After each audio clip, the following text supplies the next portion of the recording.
انہوں نے عرض کیا یا رسول اللہ، قیامت کے دن آپ کی شفاعت سے سب سے زیادہ سعادت کسے ملے گی؟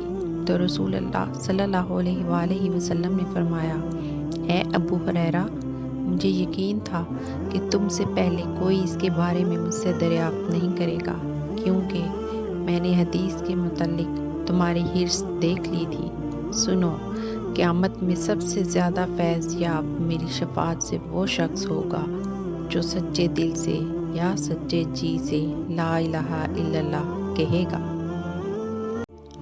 رسول اللہ صلی اللہ علیہ وآلہ وسلم نے فرمایا کہ 3 شخص ہیں جن کے لیے دگنا اجر ہے۔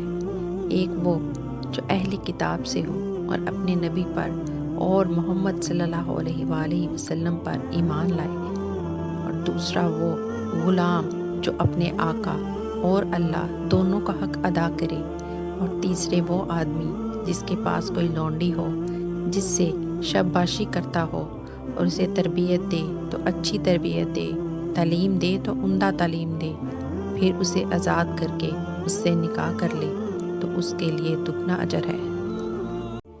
آپ صلی اللہ علیہ وآلہ وسلم نے فرمایا کہ ایک وقت ایسا آئے گا کہ جب علم اٹھا لیا جائے گا، جہالت اور فتنے پھیل جائیں گے اور حرج بڑھ جائے گا۔ آپ صلی اللہ علیہ وآلہ وسلم سے پوچھا گیا کہ یا رسول اللہ، حج سے کیا مراد ہے؟ آپ صلی اللہ علیہ وآلہ وسلم نے اپنے ہاتھ کو حرکت دے کر فرمایا، اس طرح، گویا آپ صلی اللہ علیہ وآلہ وسلم نے اس سے قتل مراد لیا۔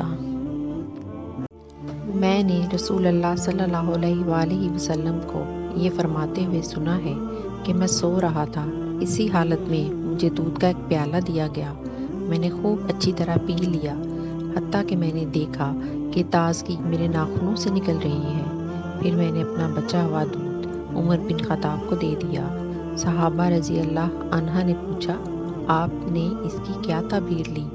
آپ صلی اللہ علیہ وآلہ وسلم نے فرمایا، علم